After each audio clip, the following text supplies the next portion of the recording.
What's up, y'all? Welcome to a new installment, Stellar Being, being brought to you by yours truly. Just wanted to say that I'm inspired to bring you this video because not too long ago, I'd say middle of July, July 4th, I went on a trip to Sioux Falls, South Dakota. Now, what's special about this trip to Sioux Falls, South Dakota is, for one, it was impromptu. And for two, I had been there a while back when I played college baseball at Minot State.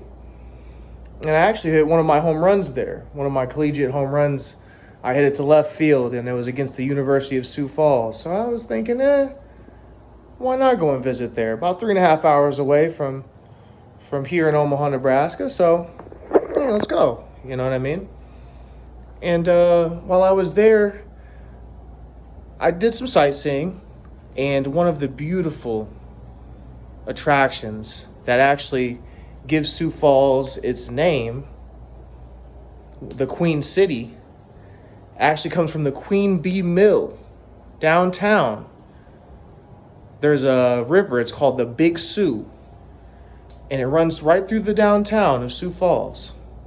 And there's a bunch of waterfalls, which is why you get the name Sioux Falls. Who would have known that? You got to go visit, or you got to go on Google. But anyways, the waterfalls there are beautiful, powerful, but they're not the waterfalls that you would think about in the Alps or in a mountainous region. They're very quaint, and they're a lot smaller, and the drops are only about 5, maybe 10 feet at most. And they go run over stones that are called quartzite. And what's so incredible about this quartzite is that some of the builders of the Queen Bee Mill, which actually kind of started the growth of Sioux Falls, they actually called it a stone that could be used to pave heaven. That's how special this quartzite was. It's kind of a powdery purple, maybe a little bit orangish, sparkly in some regards, and you could actually go and stand next to the waterfall on the banks and whatnot. And one of the signs that kind of told you about the waterfall and all that, and the stones and the Queen Bee Mill, which is actually a historic landmark. It's in ruin now. It actually surprisingly got destroyed by a fire, and just the main floor of it still remains. It's kind of in pieces and whatnot, but this was a 7-story mill, and it actually cost like hundreds of thousands of dollars to build, and this was back in the 1800s. But one of the things that I want to say, the main thing that I wanted to bring up, and this is the topic that we're talking about, is that quartzite was the same quartzite that was used to build the prison, South Dakota State Penitentiary, I believe it's called. And I drove by it one day, and I was like, training center. It said training center on the sign. And I'm like, training centers don't have 20-foot tall metal fencing with spiral wire at the top, right? It looked like a prison. But it was beautiful, and the stonemasonry was just gorgeous, and it was just, it had that powdery purple look. And I'm like, man, that's gorgeous. And I went down and I was looking for parks. I think it was the next day, and I had seen that there was Sioux Falls Park or Falls State Park or something like that. And I'm like, okay. Come to find out that this quartzite that was used to build the penitentiary was right down there at that waterfall. They actually made prisoners carry that quartzite, that stone, as part of their prison time, I would imagine, and part of their, I don't know, just getting out of their cell. They used that same stone to build the prison. It was previously made of wood.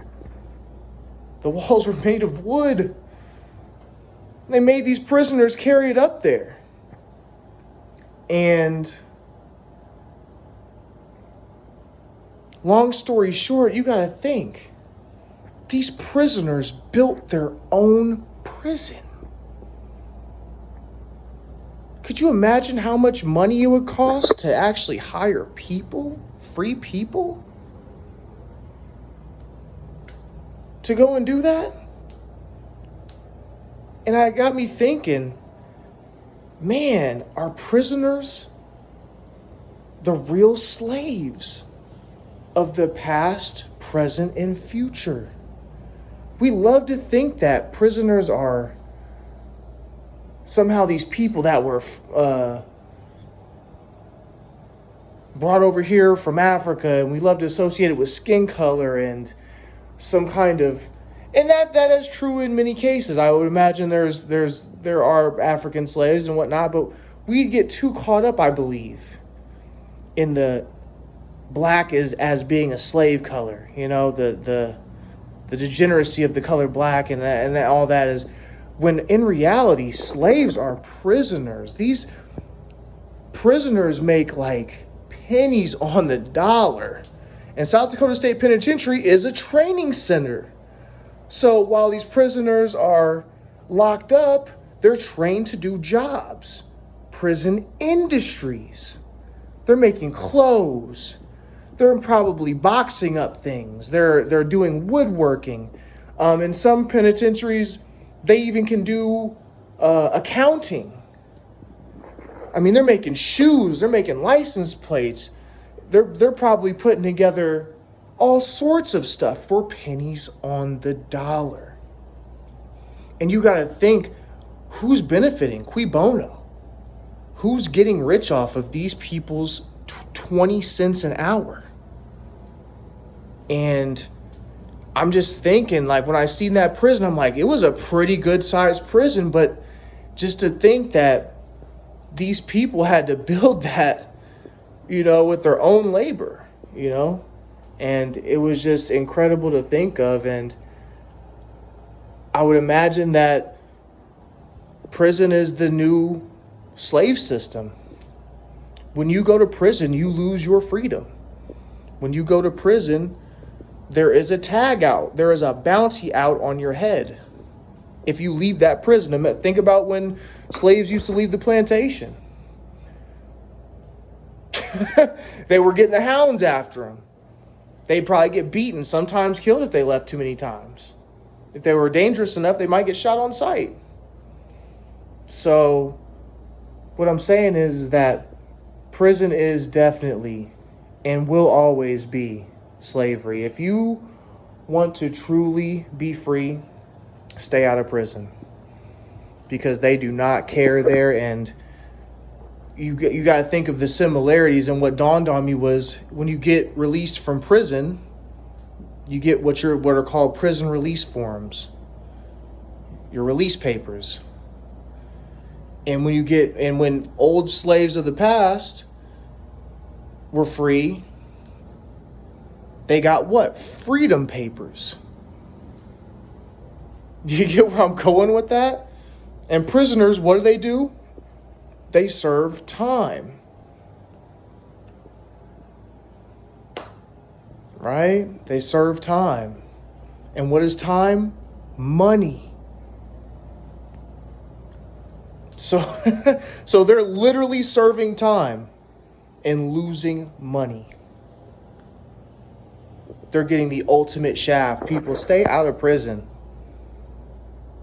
That's what I'm telling you. Do your best to live a healthy lifestyle. Do your best to stay on the right side of those bars. It's not worth it, man. It's not.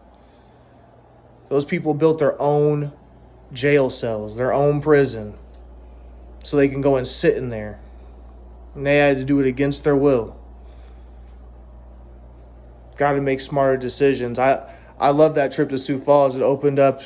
It's a very nice city. I mean, for 200,000 people, it was bustling. There's all kinds of ethnicities and differences and different skin tones, ages. It's a very one of those cities where you're like, oh, there's nothing anywhere. Oh, Sioux Falls, and you just drive through it, and it's a very humble city, but I'm sure you'll enjoy it, and give it a go sometime. I mean, it's a less than a day's trip from anywhere, any of those major cities up north, and this is in South Dakota, so. But yeah, that's my message for today, and that's my motivation, man. Stay free out here, because prison is no joke. And if you ever want to know what slavery feels like, do something to go to prison.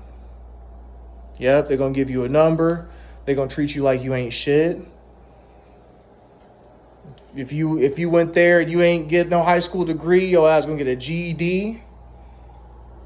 And you're going to be working for the man, right? People thought slavery ended. Look, nothing is new under the sun, right? Nothing ever ends. Nothing ever ends in this realm, in this world, right? Energy can never be destroyed. It only transfers. So just remember that. Stay up out here, man. And stay out of jail.